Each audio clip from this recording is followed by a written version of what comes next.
masih ada harapan untuk penegakan hukum dan upaya pemberantasan korupsi lewat lembaga ini. Apalagi melihat lembaga anti rasuah yaitu KPK yang kini bak balon yang kembang kempis dan limbung hanya sekedar menggertak di media. KPK kayak kerupuk yang masuk angin dan melempem. Kejagung menghembuskan angin segar, yaitu akan mengumumkan tersangka baru kasus dalam penyelidikan dugaan korupsi PT Asuransi Jiwasraya hari ini, Senin 22 Juni 2020.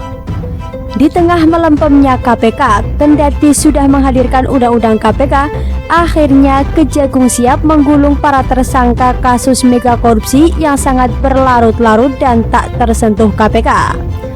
Entah kenapa KPK dan wajah barunya ternyata masih belum menunjukkan tajinya dan taringnya sebagai lembaga anti rasuah terdepan dalam membongkar kasus korupsi di Indonesia. Publik sebenarnya antara harap cemas dengan hadirnya undang-undang KPK yang digembar-gemborkan akan menambah kekuatan bagi lembaga ini. Nyatanya setelah menunggu aksinya, KPK masih beraksi dalam senyap. Saking senyapnya, begitu mau membongkar kasus, ternyata kasusnya masih belum menyentuh kasus-kasus besar yang didambakan masyarakat di negeri ini untuk dihajar KPK. Ya sudah, memang itu realita kan? Sekarang mending membahas Kejagung yang siap membuat para koruptor negeri ini ketar-ketir dan siap terkencing-kencing. Ada kode keras soal sosok penting yang bakal diciduk oleh Kejagung. Ya, benar. Ada penetapan tersangka baru. Minggu depan akan ramai. Semoga Senin Pak Jampitsus yaitu Ali Mokartono ada pers rilis, kata Direktur Penyidikan pada Direktorat Jaksa Agung Muda Tindak Pidana Kasus Kejagung Febri Ardiansyah, Kamis 19 Juni 2020 lalu. Ada petunjuk? Ada. Hanya saja Kejagung masih menyimpannya dalam laci kantongnya perihal nama yang bakal dirilis dan akan membawa angin segar untuk pemberantasan rasuah di negeri ini. Kejagung sudah mendapatkan sejumlah bukti yang menguatkan. Ini analisis penulis. Bisa jadi dari pemeriksaan saksi oleh Kejagung yang sudah mencapai ratusan orang, hal ini bisa menggiring pada penemuan tersangka. Kasus ini memang cukup pelik dan membelit serta menyeret banyak pihak.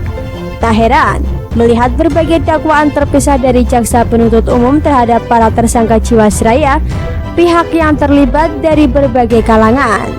Para orang yang terlibat tersebut ada yang berasal dari Jiwasraya, pihak swasta maupun pihak lainnya.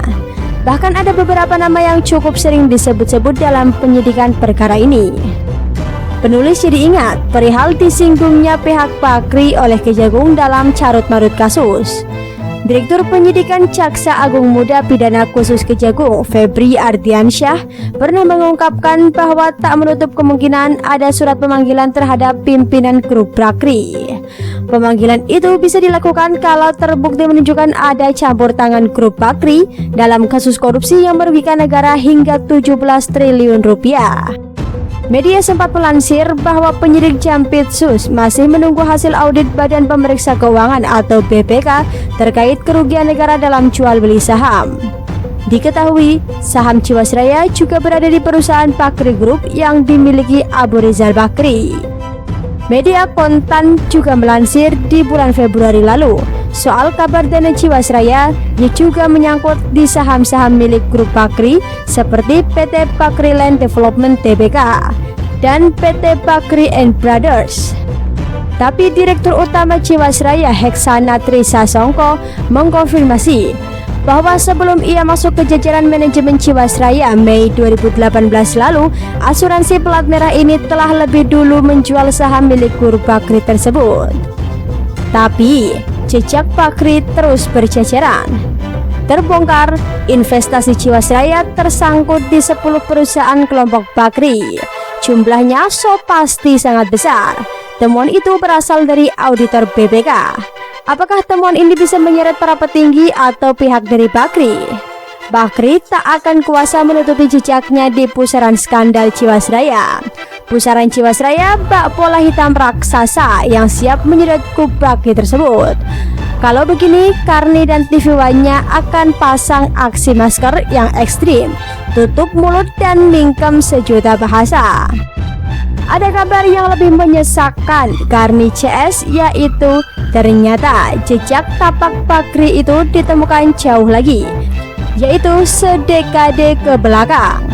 Jadi Jiwasraya bermain di reksadana dan ada jejaknya, yaitu reksadana itu terafiliasi ke grupnya Bakri.